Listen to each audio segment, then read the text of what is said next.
Hello, SciFi Addict here. Just doing some revisions to my Star Trek meshes here in Blender, and I've received a couple of emails from people asking why there hasn't been anything really new in a while. Well, I've been busy kind of doing this, and let me show you. Basically, I'm new at Blender, new at 3D modeling, new at everything, basically. And this was my first attempt at doing a Federation heavy cruiser. And well, let me just put it into EV rendered mode here. And I basically just did things whatever way I thought they should be done. Basically learning as I go by doing. Well, the windows here on this model aren't actually attached to the ship. What does that mean? Well, let's zoom in and look at what it actually means.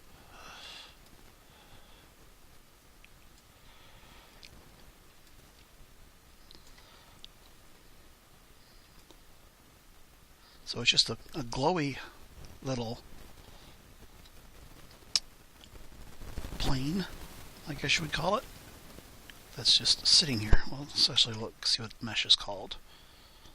Yeah, it's called a plane. So the window is just a glowing plane. And what I've been doing is I've been going back and fixing a lot of my mistakes with things I've learned how to do. Okay, well, for instance here, this is just a plane that's got the name of the ship. And in the cycles, it works properly. You can see the name. But in EV, the new rendering engine, it doesn't work properly. And that's because I have to make some changes. And the change here is I have to change it from opaque to multiply. So this is part of what I've been doing, but it's not just that alone. What I've been doing is I've been going in and I've been fixing all of the mess that I've left behind from my naive attempts at making meshes the first time. And part of that will be what's going on here inside of this mesh. Let's change it. There we go. Okay, so I'm now inside the mesh. Click on that, hit tab.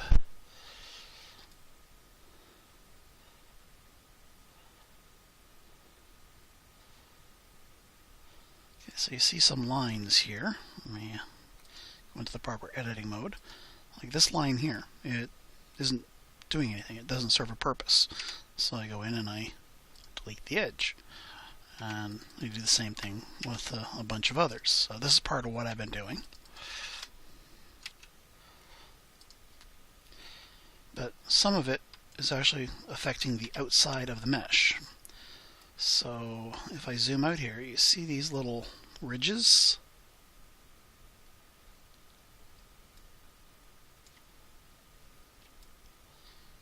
It's not exactly smooth. You can kind of sort of see a ridge here and there.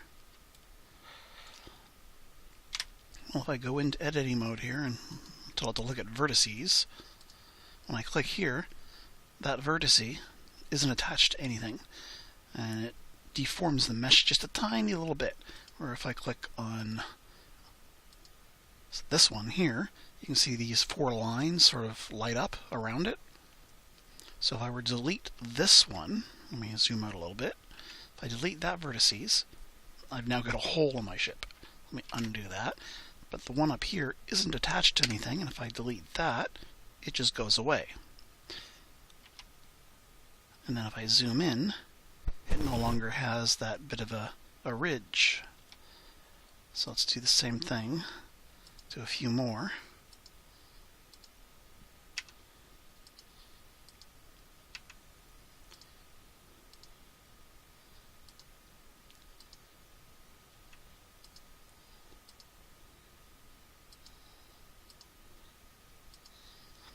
Now, not every one does it, so let me go into wireframe view, click on it again, see if there's another vertex underneath it, because sometimes it doesn't show up on the top click, like right here. So if I click on that one, whoops, and tell it to delete, there was one there.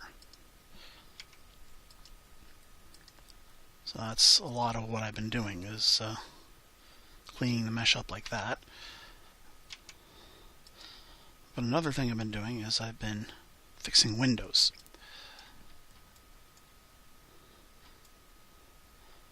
So this window, for instance, is a floater. If I delete it, a few of the other windows, basically I'll end up deleting all the windows.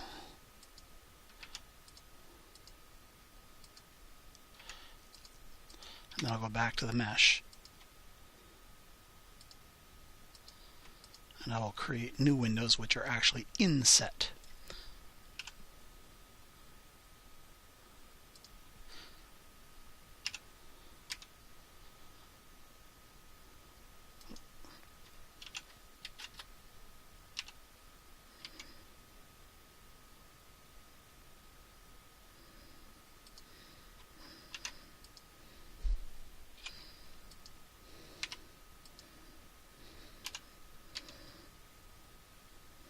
So if I go right up to the edge here, you can't see that it's inset.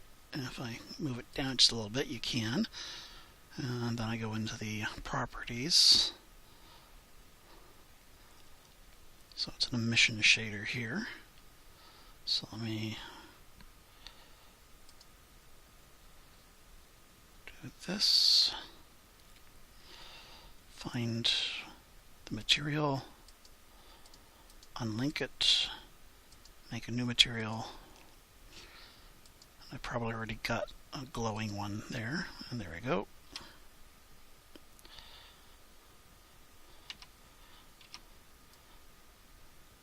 So that's kind of what I'm doing for windows. Now, of course, that window is far too big. That was just being done as an example. So let me back out of that.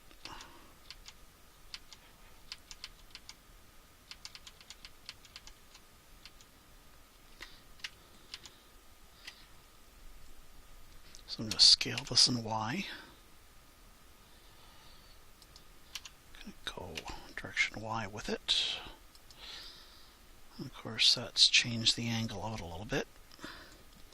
So rotate on X.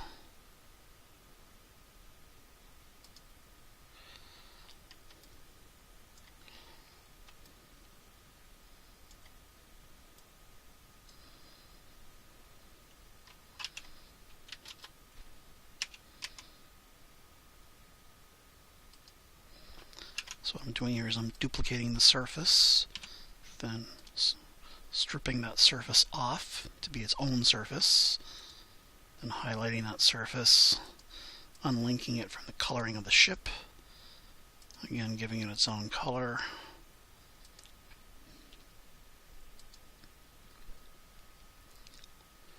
and then telling it to go up a bit.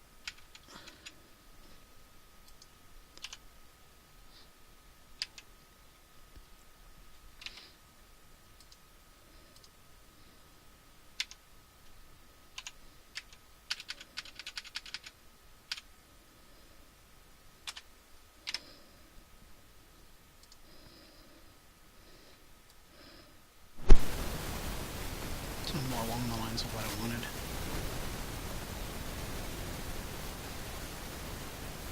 And that's what I'm basically doing, is cleaning up all the windows, insetting them, fixing them up, correcting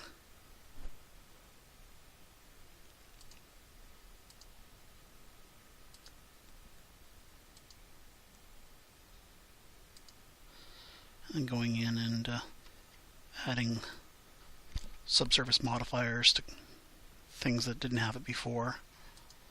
So if you look up here, keep an eye on the gun.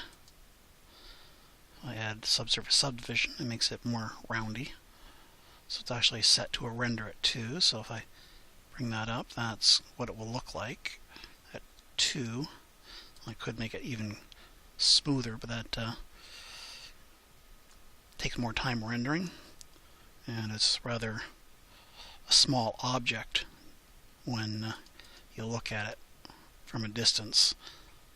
So it's a curviness that you don't really see, so I generally leave it at a 2. Now if I were to zoom in on the final render, it would be noticeable. So that's where it's a 2. And if I ever do a close-up shot, I can go in and I can just up the rendering to like a 4 or a 5 to make it really smooth. But if I ever do that, I'm going to want to add subsurface modifiers to everything else to make all these more smooth as well.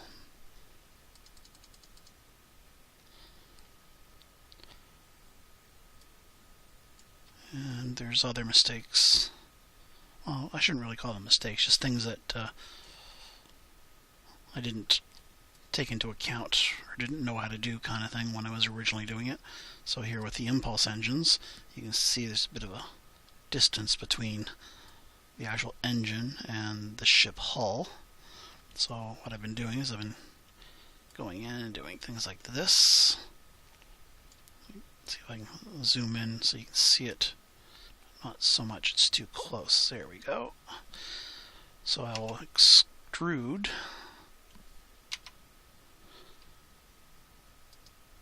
the edge of the engine, direction Y.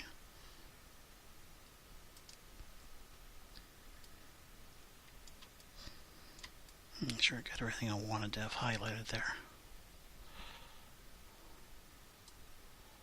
Yeah, I do. Okay. Extrude Y. And then put a face on it. So, when we now look at it, you no longer have that missing little gap between the impulse engine and the rest of the ship.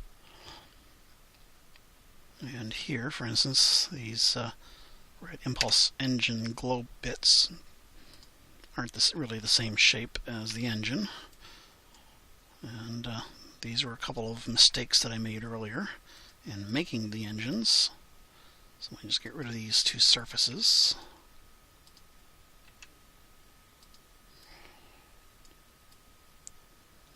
And the same thing over here.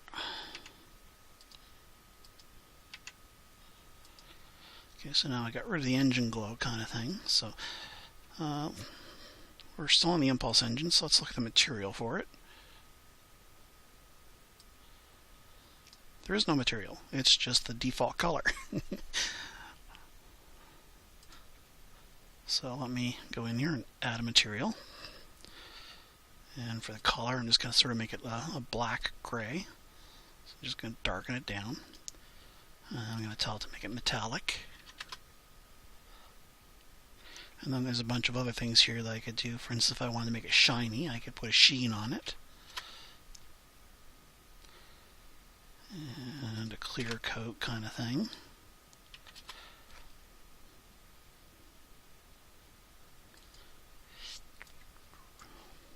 So let me zoom this down a bit.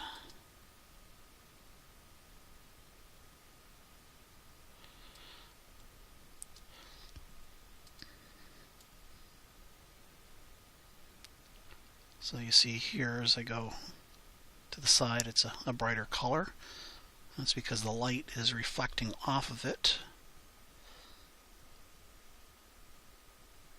And you can actually see the sun being shining on it here. Sun being shining, yeah, that's real good English. The sun shining on the surface.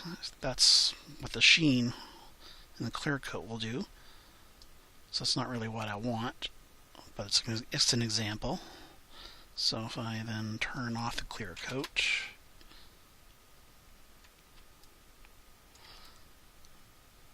the light's still hitting it, still changing color. That's from the sheen.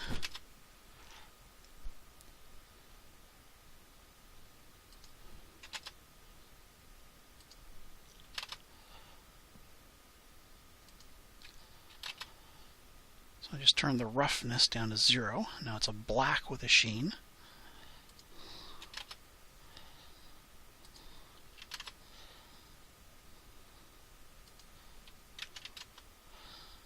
And I can adjust how shiny that is.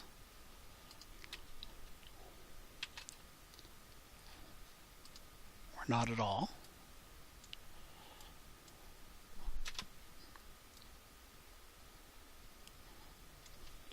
So that's what the new materials do. If I look at one of the older materials, that's how I got the gray color of the actual ship. And I've actually got an emission on that. So if I delete the emission, it darkens down. That's because I didn't really do lighting previously. So I'll be changing all the color of that. But anyway, back to the impulse engine.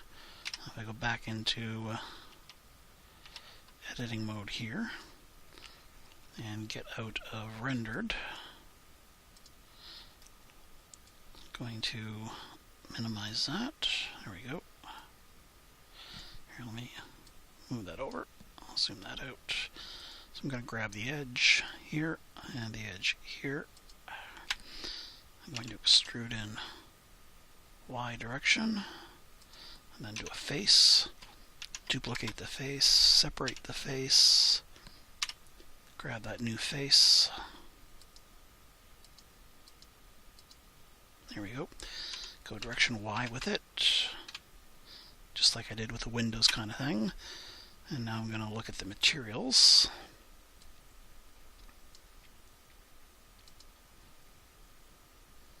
First I have to find the impulse engine. You notice I've been lazy in my naming.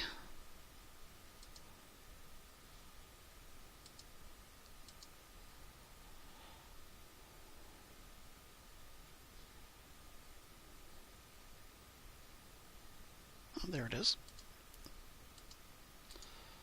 Unlink it, make a new material.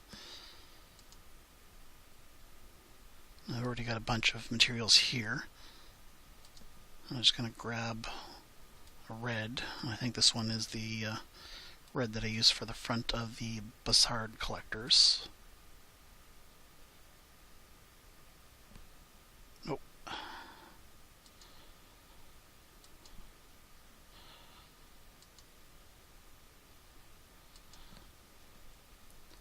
Okay, so I want it to be the same color as this material here, so let's take a look, see what material it is. Okay, it's material 10.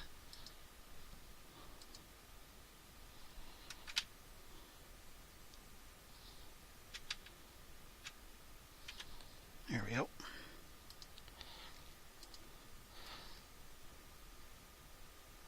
Now you notice here on this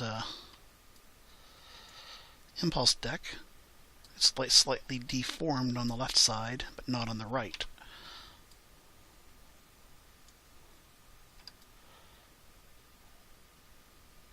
Okay, so let me get out of rendered view here.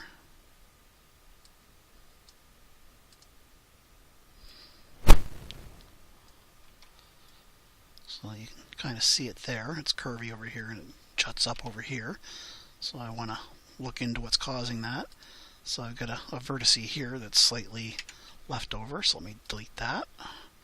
And I got another one, and delete that. Another one down here.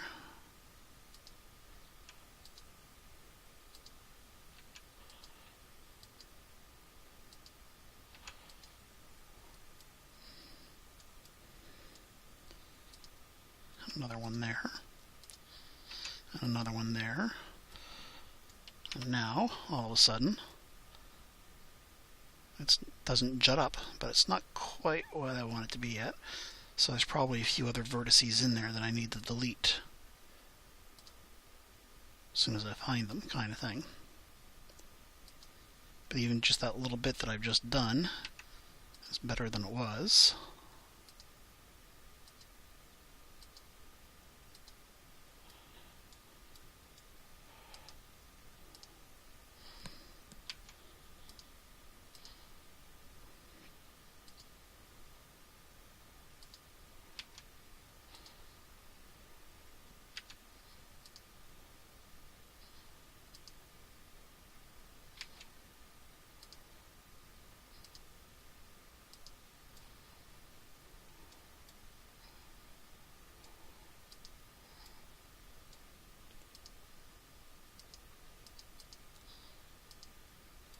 Okay, I think I've got them all there.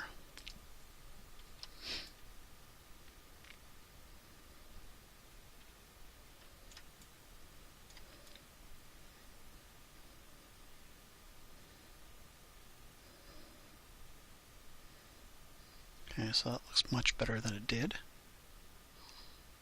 And that's the sort of thing that I've been doing by revising the ship.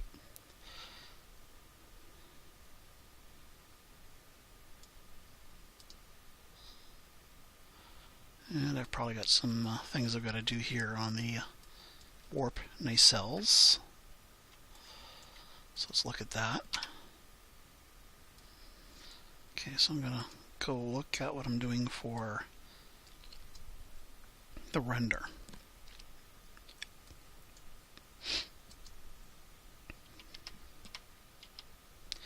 Okay, so I don't like 1.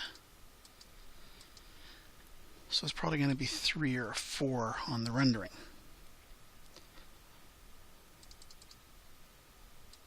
So now let's get out of render and see what that's going to do.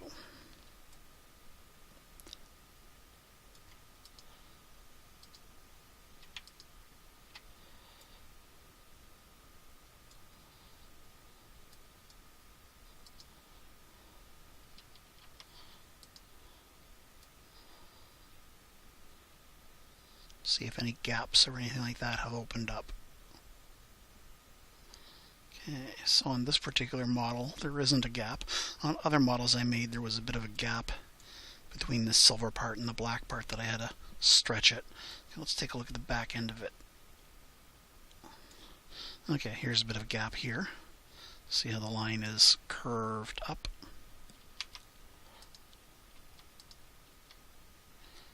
Okay, so let's go inside the cone.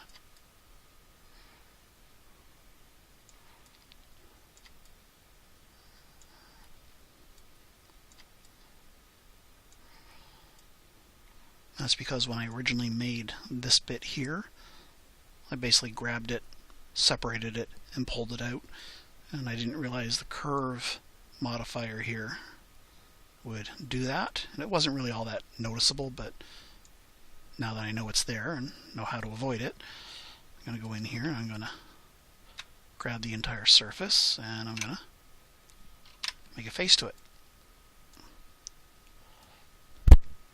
And now that curvy thing is gone.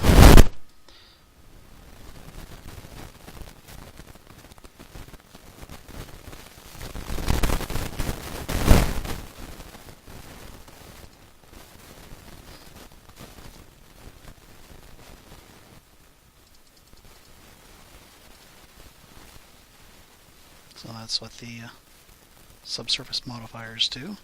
So I had this one set to a 1, so let's see what a 2 does. Maybe a 3 or a 4. There we go. And what I have this set to, I have it set to a 1. So I set that to a 3. And do the same thing here. So if I bring that up to a 4.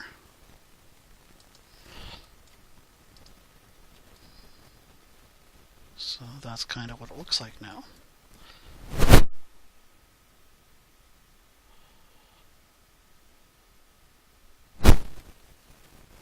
As you can see, the light, when it plays on it, you get to see the little tiny bits and pieces of it. And upping the render value smooths that out, but that increases the rendering time. So it's a trade-off. So if I zoom back out, I don't really see those edges. So do I want to up the rendering time by increasing it for making it smoother when you're not going to see it from farther away? When you zoom farther out, you really don't see it. See the shot.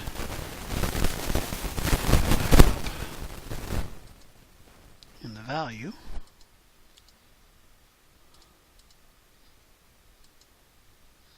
for the render to make it really smooth.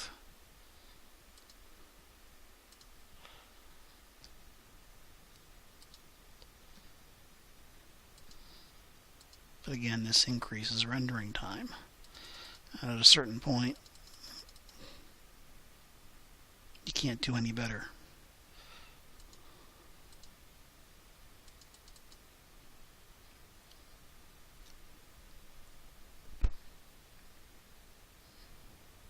And even just those numbers there is making the program sluggish as I pull back, which is why there's a view setting and a render setting. So by lowering the view setting back down, I'm not slowed down.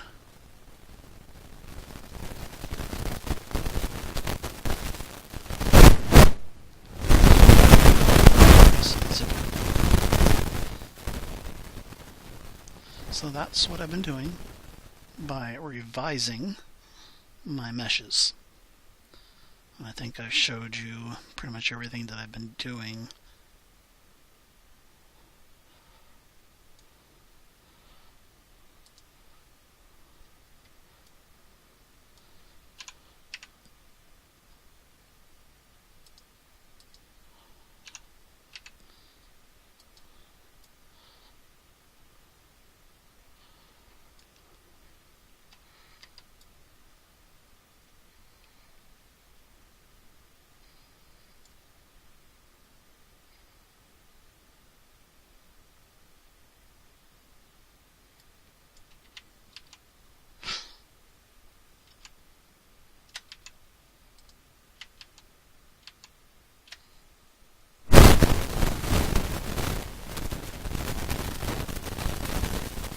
I don't know what I did there. I've done something with the keystroke that I didn't know about before, and I've got numbers all over the place here. Let me just hit Control Z to back out of this.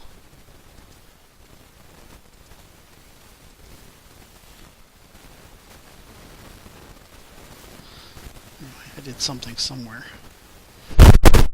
That looks like an 8 and a 7, so it looks like I've done something with the world.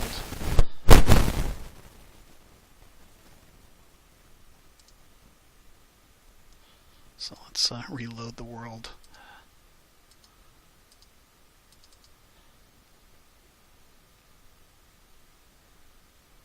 Okay, there we go. So whatever I did there with that oddball keystroke, I finally got rid of it by reloading the world background HDR.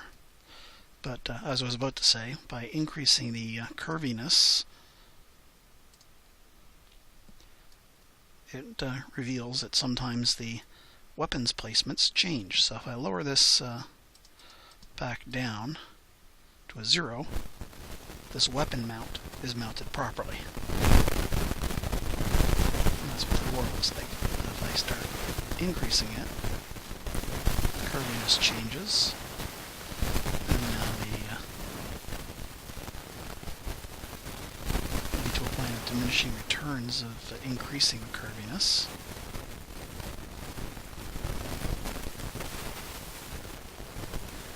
Anyway, let's go grab our weapon here, our weapon mount.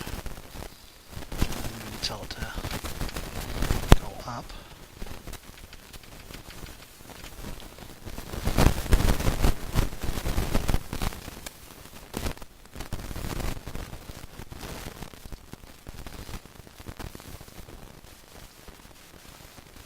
Now it looks okay, but if I take it back out to a nothing, my weapon is buried within the hull.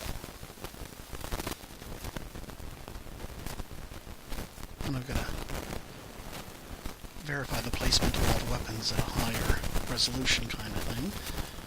And after all the windows are dealt with, they'll be inset into the hull as opposed to just something that's sort of stuck on the outside. Let's see, is there anything else I can tell you that I've been doing with the revisions? Oh yeah, the so what I've been doing with striping is just putting in a plane, and it's basically adjacent to the cylinder of the ship. So if I get at a certain view angle, you can see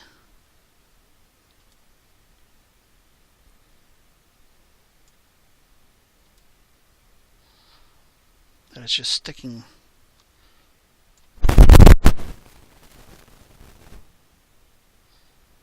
in space adjacent to the hull. So what I've been doing with that, putting in the vertex of the mesh,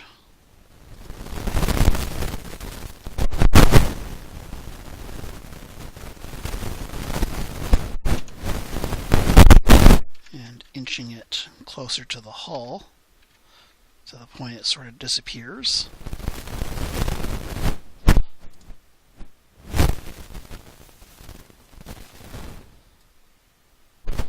Not affecting the actual coloring of the mesh. So I'm getting it as close as I can, kind of thing. And I can actually modify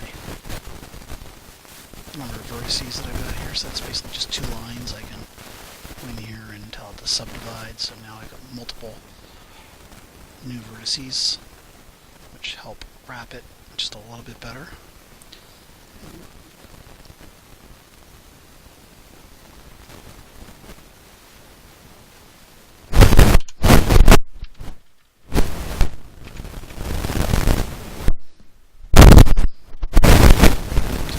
This one to the point where this disappears.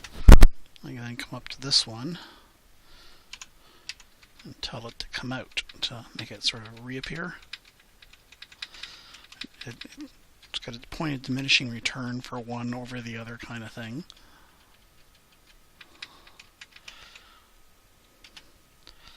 So I gotta play with it a bit, see what looks best, maybe add a couple more vertices kind of thing.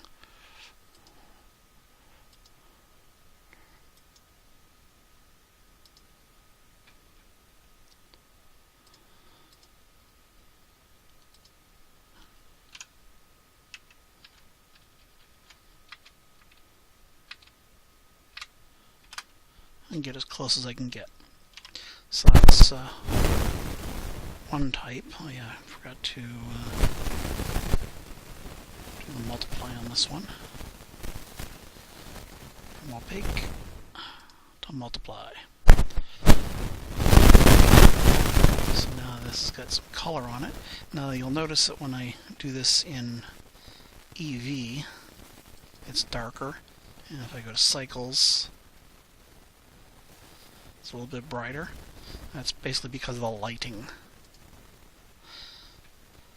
So if I really pull back here, and let's see, let's grab that, that's a light. Let's duplicate it, move it forward, rotate it in Z.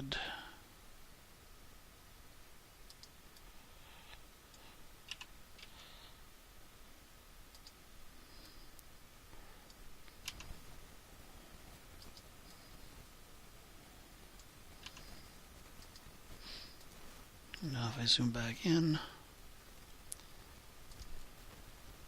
and turn it on, it's much brighter. And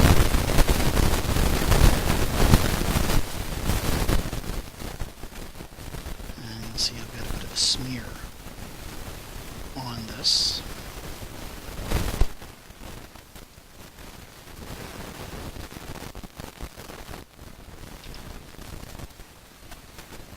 And that might be because of the vertex which they did or changed. So let me just play with this a little bit.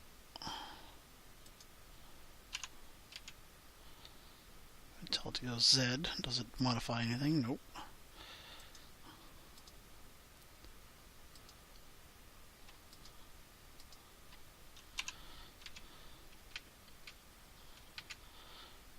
So I could actually bring that in to the point where it's under the hull.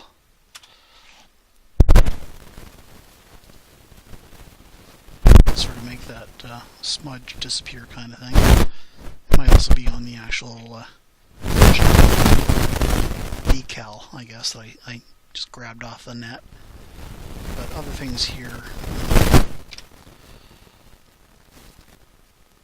I'm no longer using a decal kind of thing or a plane beside it. I'm just actually changing the color of the material. So this red line,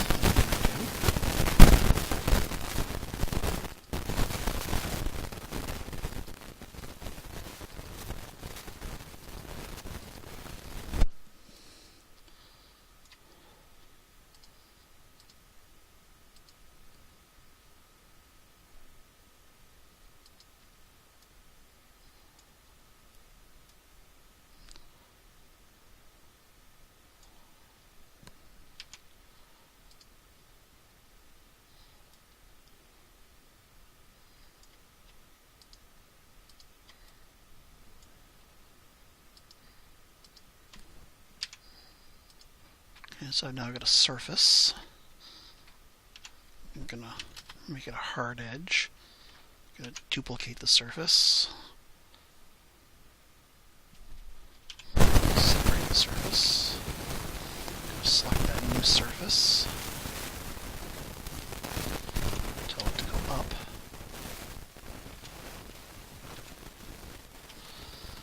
I'm going to go into it. Select all. I'm going to extract it in the Z direction. And then I'm going to go into the coloring for it.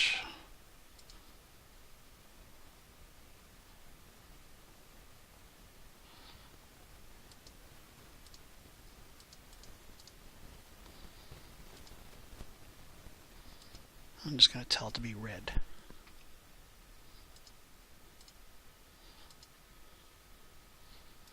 So now I've got a red line on my saucer.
Didn't want the front end of that just floating in the middle of air kind of thing.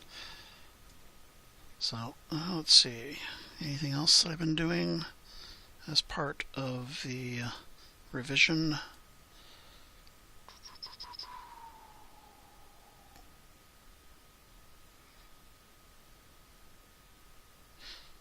Jelly beans.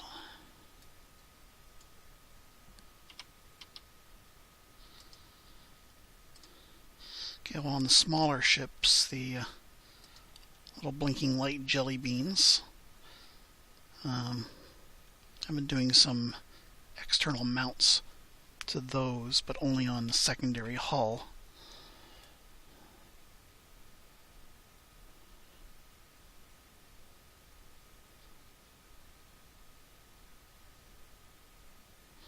Now I think I've covered everything that I've been doing as part of the revisions, but as you can see, it's a time-consuming process. Oh yeah, the name of the ship. I've been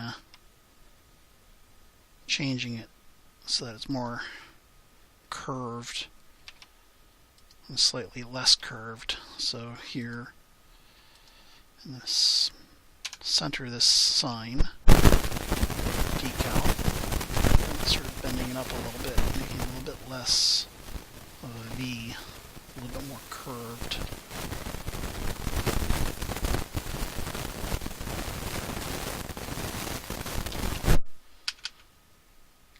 couple pixels difference. But I've been curving the name of the ship, in this case USS Omega, around the curvature of the hull. And then I've got to do a lot of vertex up and down work to fit it more closely.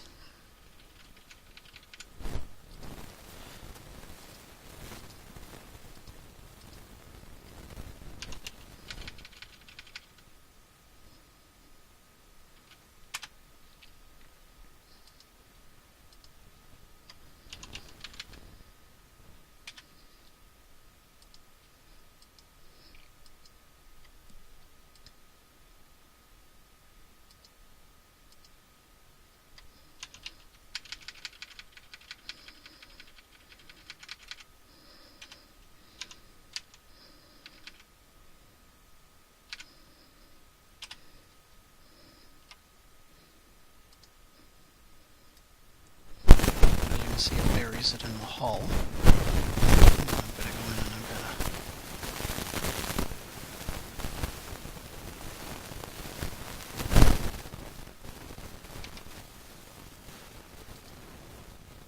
to adjust the vertexes.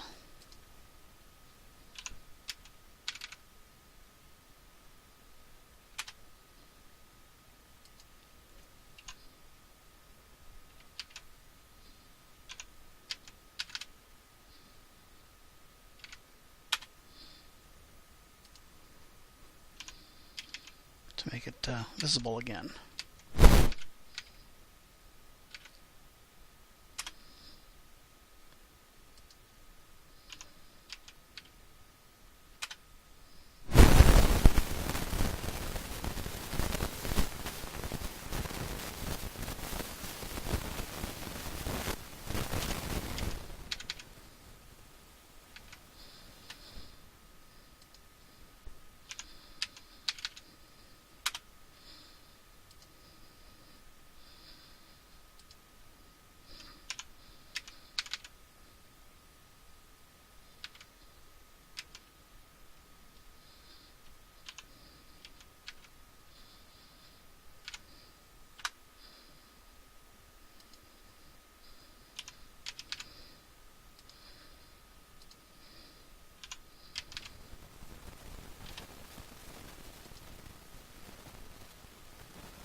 So now it kind of follows the hull. I can do more work on that so it doesn't look as jaggy. More subdivisions on the structure.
bit better.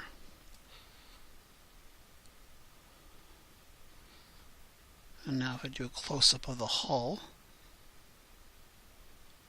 you don't have this plane sitting up above the hull. It's almost kissing the surface.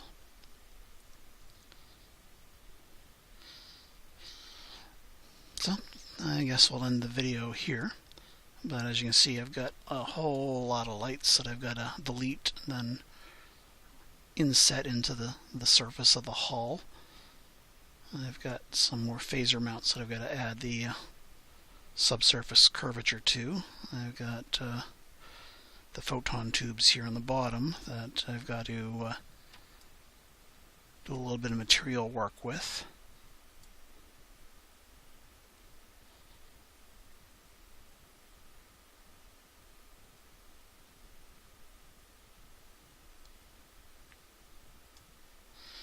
Got a lot of light work on the neck, center hull. And I'll probably have to play with these side decals quite a bit. I might even get rid of the plane entirely and try and, like I did on the top of the saucer with that red stripe, do something similar on the sides. But, yeah, several hours of work. Oh, that's another thing on the saucer. So if I go back to this view,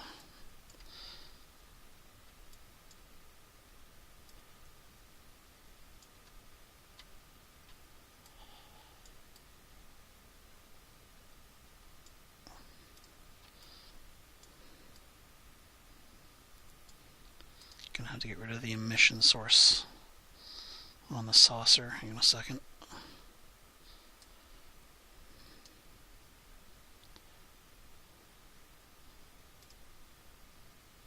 Oh, I guess I already did. Anyway, let's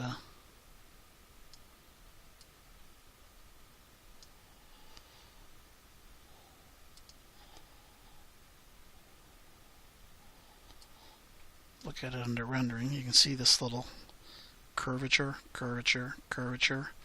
sort of inward curvature on the hull.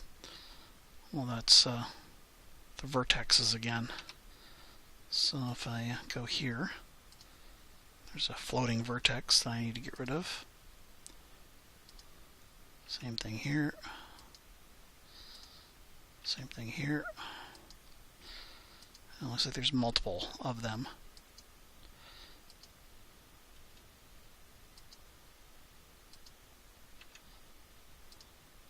There. So now I've got a nice smooth curve, whereas other sections of the hull that sort of undulating inward curve.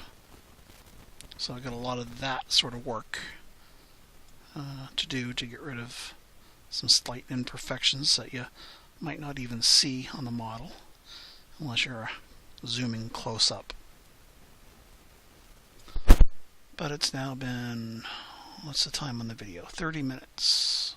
Oh, 49 minutes. On the video. Didn't mean to go an hour.